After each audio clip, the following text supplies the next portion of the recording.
이번 시간에는 호흡 보호구 중에 전동식에 대해서 알아보도록 하겠습니다. 우리가 뭐 작업 현장을 하다 보면 뭐 분진이 많다든지 뭐 성면이 많다든지 여러 가지 뭐 밀폐된 환경이라든지 여러 가지 환경에 의해서 호흡이 할 때 필요한 보호구가 필요하죠. 근데 그 중에서 전동식은 뭐 어떨 때 쓰이는 것이냐?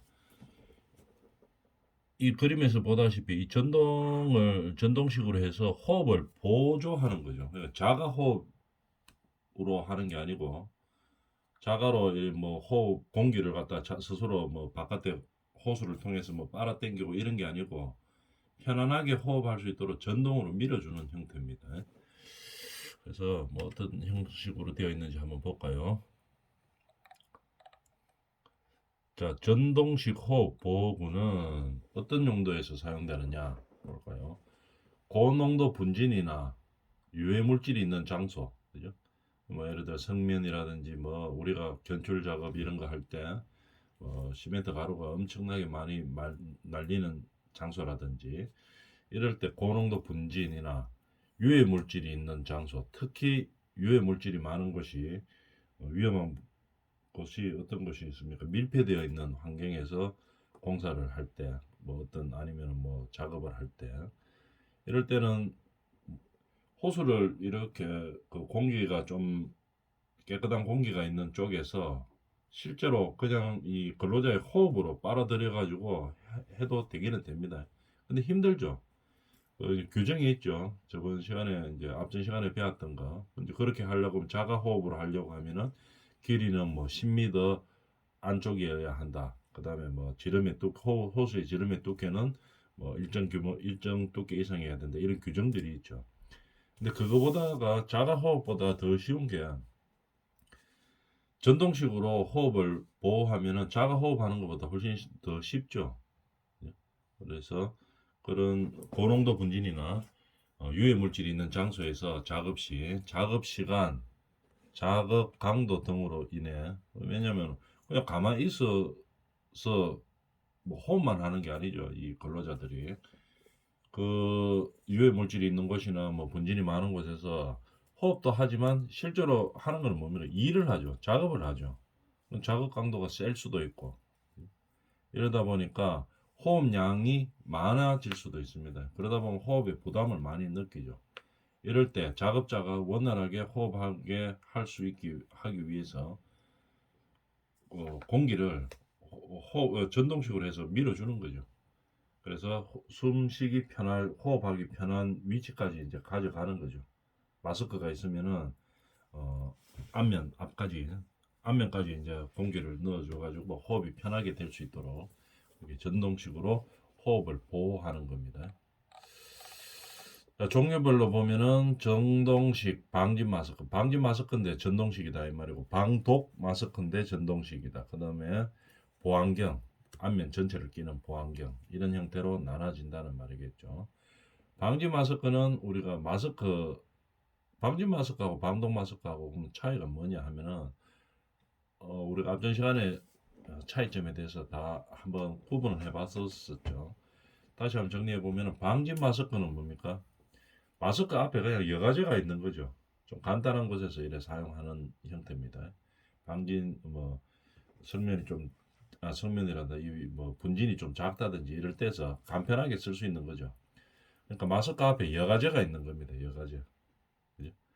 여과제가 있는 거고 방독 마스크는 뭐가 있는 겁니까? 정화통이 있는 거죠. 정화통과 여과제가 있는 그런 형태를 말하는 거죠. 보안면이 있는 것은 전체 다 이렇게 막아주는 거, 얼굴을 보호하기 위해서 막아주는 거. 이런 형태를 말하는 거죠. 근데 방진 마스크 중에서 전동식으로 되어 있는 형태죠. 방독 마스크 중에서 전동식. 그 다음에 보안면이 있는 것 중에서 전동식으로 되어 있는 겁니다. 그러면 고효율 여과제를 전동 장치에 부착해서 사용하는 거죠. 전동 장치가 분진 등이 호흡기로 체내에 유입되는 것을 방지하기 위해서 여과제를 주는데 거기다가 전동 장치를 부착해서 좀 더 편안하게 사용한다 이런 얘기겠죠. 호흡이 할 수 있게 편하게 사용한다 이런 얘기고. 그 다음에 전동식 방독 마스크는 뭡니까? 정화통과 여과제에다가 전동 장치를 부착해서 좀 더 호흡이 원활하게 될 수 있도록 그렇게 만들어 주는 거죠. 보안면도 마찬가지죠. 전동식 보안면도 마찬가지입니다. 고효율 정화통과 여과제를 전동 장치에 부착하여 사용하며 머리 앞면부, 목, 어깨 부분까지 보호하는 거죠. 전동식으로 해가지고 호흡이 편안하게 할 수 있도록 이제 역할을 하는 거죠. 그 다음에 전동식 후드와 전동식 보안면의 등급과 사용 장소. 자, 우리가 이 전동식 보안면을 사용했다고 하면은 이 뭐 본진이라든지 성면이라든지 이런 것들이 좀 많은 것을 말하는 거겠죠. 그 작업 환경이 좀 좋지 않은 곳입니다. 유해 물질이 많은 곳 이런 것을 말하는 거겠죠. 이럴 때 종류에 따라서 우리가 전동식 보안면을 사용하고 있습니다. 이 용도에 맞는 것을 사용해야 되겠죠. 성면의 많은 곳에서 사용하는 보안면이다. 이렇게 되면은 성면을 걸러낼 수 있는 용도를 사용해야 되겠죠. 그리고 화학물질 이런 것들은 그 용도에 맞는 것들을 사용해야 됩니다. 물론 이 보안면 자체에서는 뭐 비슷하겠지만 이 뭡니까 정화통이라든지 이런 것들이 용도에 맞는 것을 사용해야 되겠죠.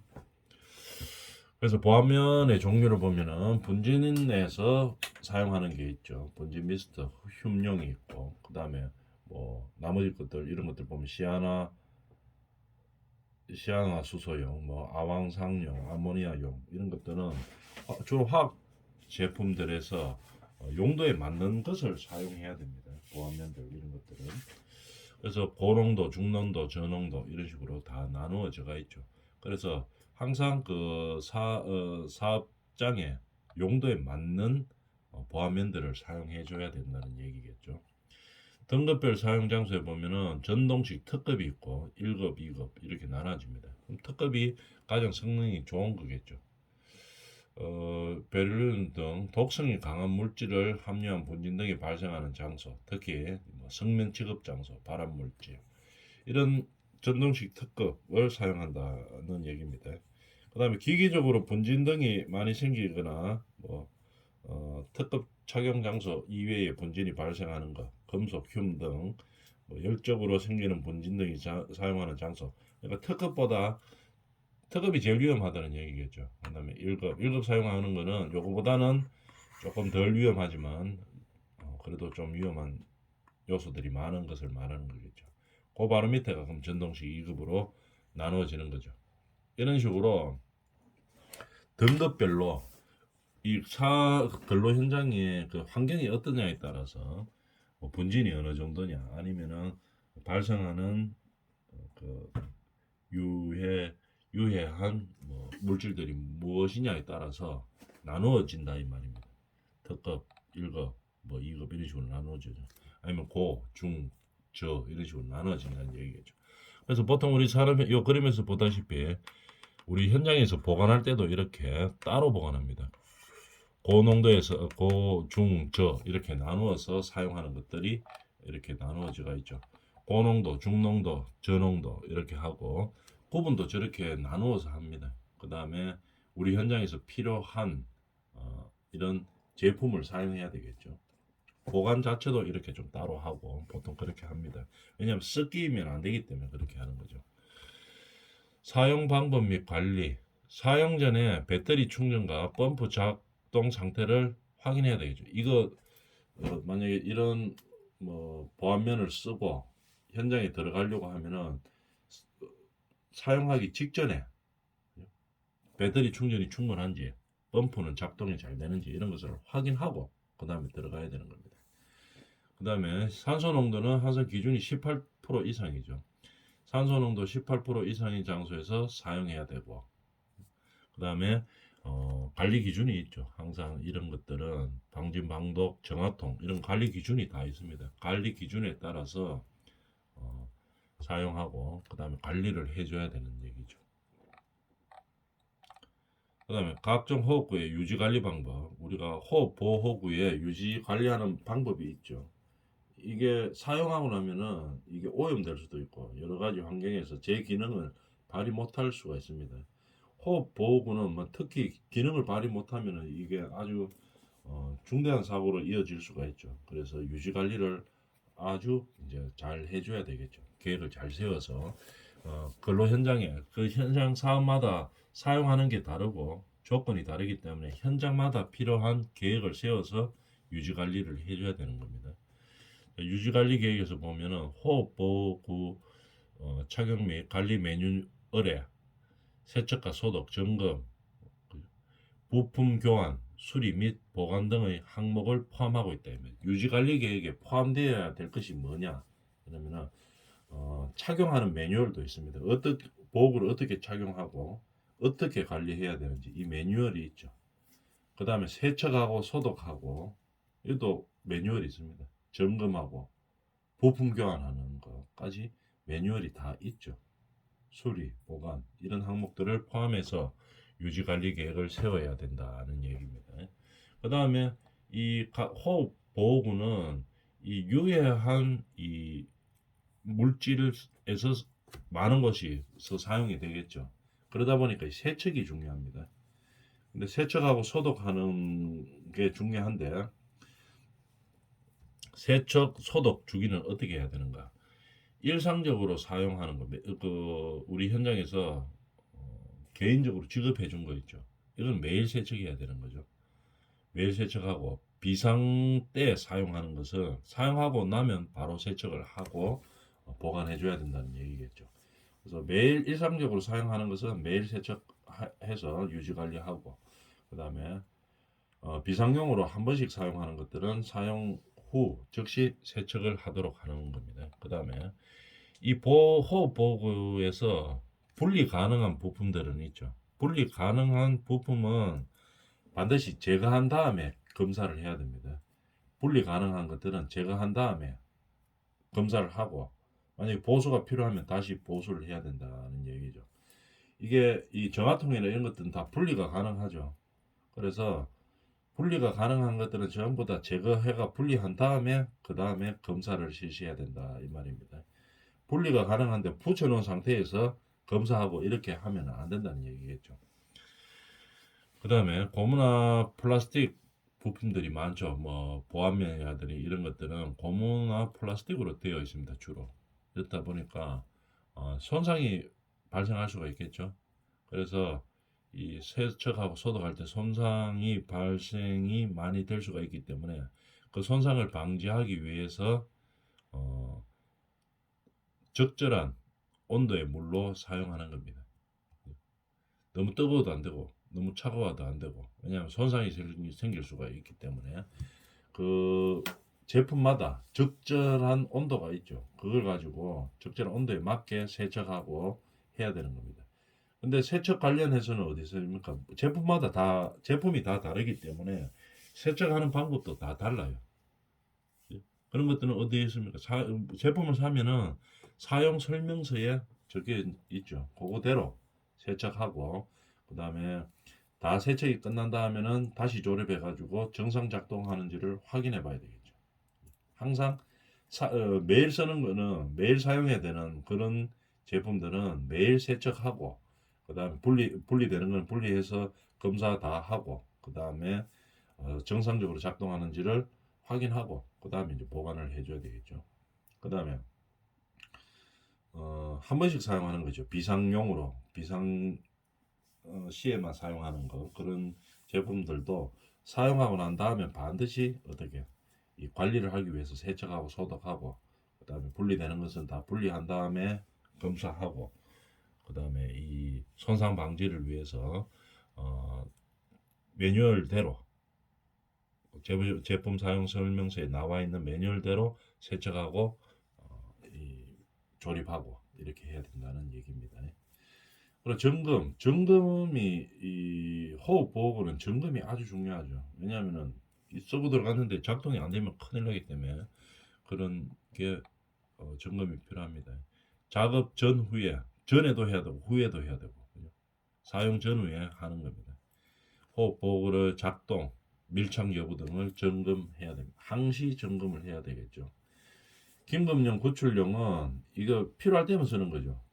그렇지만 그냥 보관해 놨다가 구출용 이걸 갖다 한 6개월 보관해 놨다가 이거 보니까 어떻게 됩니까? 막상 들어가려고 작업하려고 구출 작업 이런 걸 하려고 하다가 보니까 그때 막 제 용도를 발휘를 못하고 이런 경우들이 많이 있죠. 그러니까 평상시에 항상 점검을 해줘야 됩니다. 보통 월 1회 이상 점검하기를 권고하고 있죠. 그래서 항상 긴급용이나 구출용이라고 하면 평소에 사용을 하지 않더라도 월 1회 정도는 항상 점검을 해줘야 된다는 얘기입니다. 그 다음에 보관을 할 때는 어떻게 하느냐. 일반적인 사항들이죠. 먼지, 직사광선, 과도한 고온, 저온, 습도, 손상 가능성이 있는 화학물질을 피해서 보관해야 되겠죠. 당연하죠. 직사광선 많은 데서 있으면은 보통 이게 우리가 호흡용 보호구는 뭐 플라스틱이나 고무로 이렇게 되어 있죠. 직사광선 많이 받으면 이게 변질이 일어나고 변형이 일어나죠. 또는 뭐 온도가 높다든지 습도가 높다든지 이러면은 손상 가능성이 있습니다. 그래서 이런 것들을 피해서 보관을 합니다.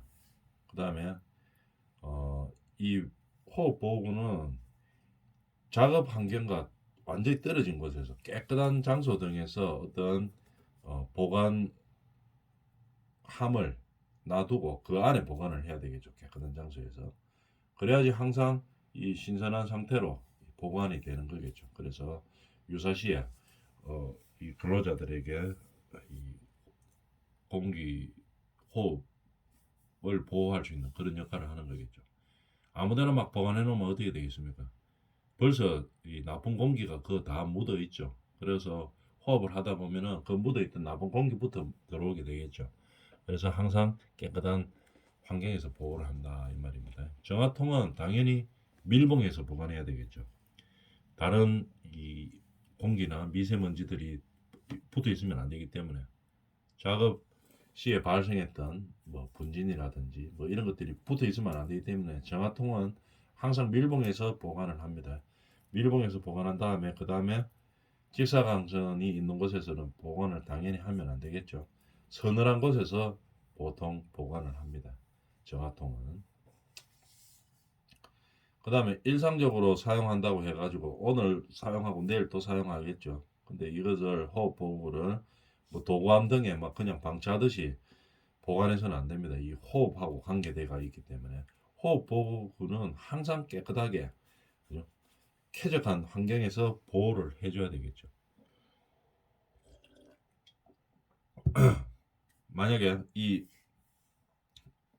호흡보호구가 오염된다고 하면은 이 작업도 진행하기 전에 이 근로자가 호흡보호구를 착용하고 들어가면 일도 하기 전에 일단 나쁜 오염된 공기부터 다 먹고 시작하게 되는 거죠. 그래서 항상 보관을 잘해야 되는 겁니다.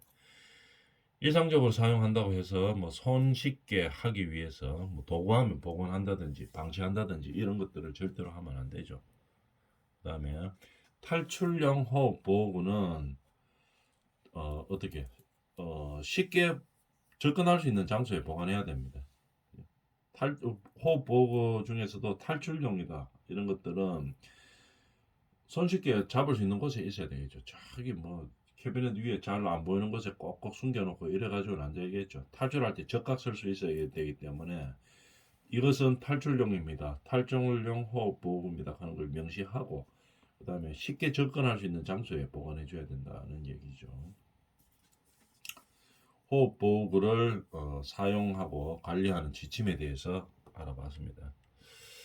그 다음에 이 보호복에 대해서 우리가 보호복도 보면은 여러 가지 용도들이 많이 있죠.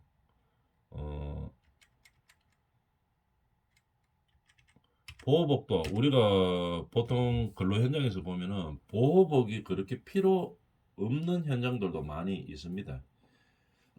예를 들어서 보호복은 주로 많이 사용하는 게 일반 근로 현장보다는 뭐 열이 많이 발생하는 현장이라든지 아니면은 이 아주 기온이 낮아가지고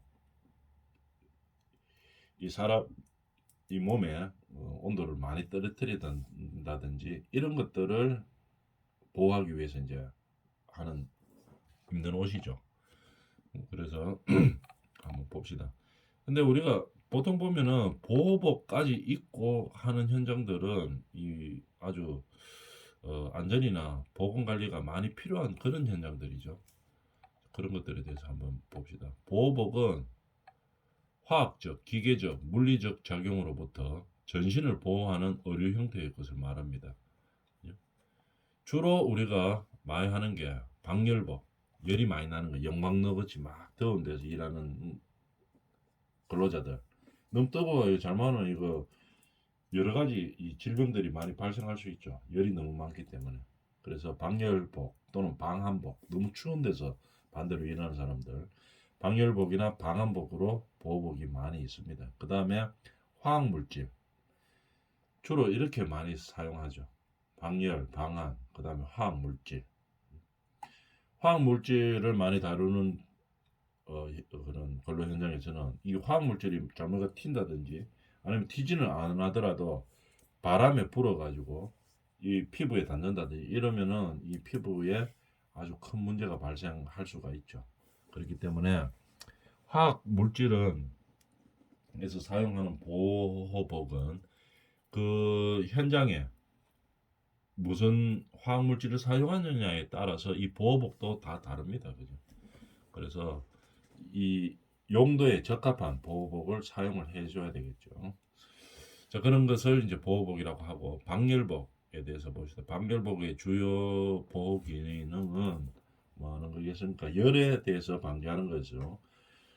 용광로 같은 데서 일하는 뜨거운 환경에서 일하는 사람들, 고열에 의한 화상 등의 위험을 방지하는 거겠죠. 그 다음에 고열 작업을 장시간 하면은 이 열에 따라서 피로가 많이 느껴집니다. 고열 작업을 많이 했을 때는 그런 열 피로를 방지하기 위해서 입는 거죠. 주로 어디서 많이 입는가 하면은 우리가 뭐 제철 공장 이런 것들 있죠. 그 뭐 무슨 제철 이런 제철소 또 제철 공장 금년 뭐 금속 정년 그다음에 뭐 유리 용융 유리 가공할 때도 열이 상당히 뜨겁죠. 그래서 그런 유리 가공하는 작업장 이런 곳에서 방역복을 많이 입고 하죠. 근데 작업장의 형태와 작업 용도에 따라서 적절한 것을 입어야 됩니다. 전면으로 다 몸을 가리고 해야 되는 건지 아니면 앞면만 가려도 되는 건지 용도에 맞게 사용해야 되겠죠. 그런 방열복이 있다는 거 알아놓고 알고 있죠. 방열복의 중요성에 대해서는. 그 다음에 사용 방법 및 관리에 대해서 보면은 사용 방법 뭐 이런 게 방열복이죠. 방열 상의가 있고 방열 하의가 있고 그 다음에 이 얼굴에서는 방열 두 번이 있습니다. 어깨하고 목까지 다 이렇게 보호할 수 있는 이런 형태로 되어 있죠. 그 다음에 방열 장갑이 있을 거고 장갑 그 다음에 방열 장화도 있겠죠. 방열 장화도 있습니다. 근데 이렇게 따로 되어 있는 것도 있고 어떤 건 어떻게 됩니까? 일체형으로 되어 있는 경우도 있죠.